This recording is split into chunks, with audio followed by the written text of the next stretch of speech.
ایک حدیث میں آیا ہے کہ جو شخص نماز کا اہتمام کرتا ہے حق تعالی شانو 5 طرح سے اس کا اکرام و اعزاز فرماتے ہیں۔ ایک یہ کہ اس پر سے رزق کی تنگی ہٹا دی جاتی ہے، دوسرا یہ کہ اس سے عذاب قبر ہٹا دیا جاتا ہے، تیسرا یہ کہ قیامت کو اس کے اعمال نامہ دائیں ہاتھ میں دیا جائے گا۔ جن لوگوں کے نامہ اعمال داہنے ہاتھ میں دیے جائیں گے وہ نہایت خوش و خرم ہر شخص کو دکھاتے پھریں گے، اور چوتھا یہ کہ پل صراط پر سے بجلی کی طرح گزر جائیں گے۔ پانچواں بغیر حساب جنت میں داخل ہوں گے، اور جو شخص نماز میں سستی کرتا ہے اس کو 15 طرح سے عذاب ہوتا ہے، 5 طرح دنیا میں اور 3 طرح موت کے وقت اور 3 طرح قبر میں اور 3 طرح قبر سے نکلنے کے بعد۔ دنیا کے 5 تو یہ ہیں، اول یہ کہ اس کی زندگی میں برکت نہیں رہتی، دوسرا یہ کہ صلحہ کا نور اس کے چہرے سے ہٹا دیا جاتا ہے، تیسرا یہ کہ اس کے نیک کاموں کا اجر ہٹا دیا جاتا ہے، چوتھا اس کی دعائیں قبول نہیں ہوتی، پانچواں یہ کہ نیک بندوں کی دعاؤں میں اس کا استحقاق نہیں رہتا، اور موت کے وقت کے 3 عذاب یہ ہیں کہ اول ذلت سے مرتا ہے، دوسرا بھوکا مرتا ہے،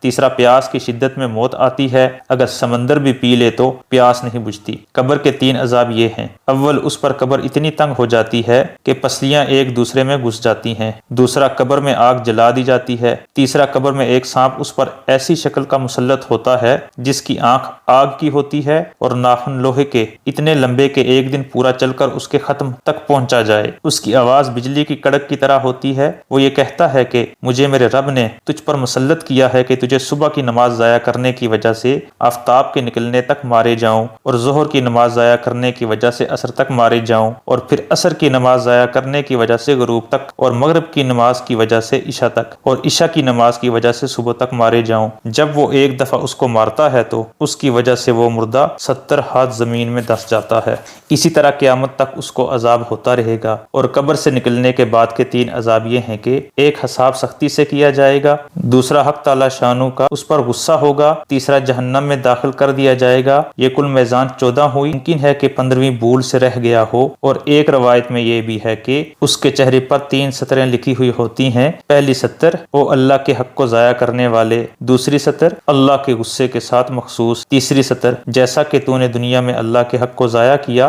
آج تو اللہ کی رحمت سے مایوس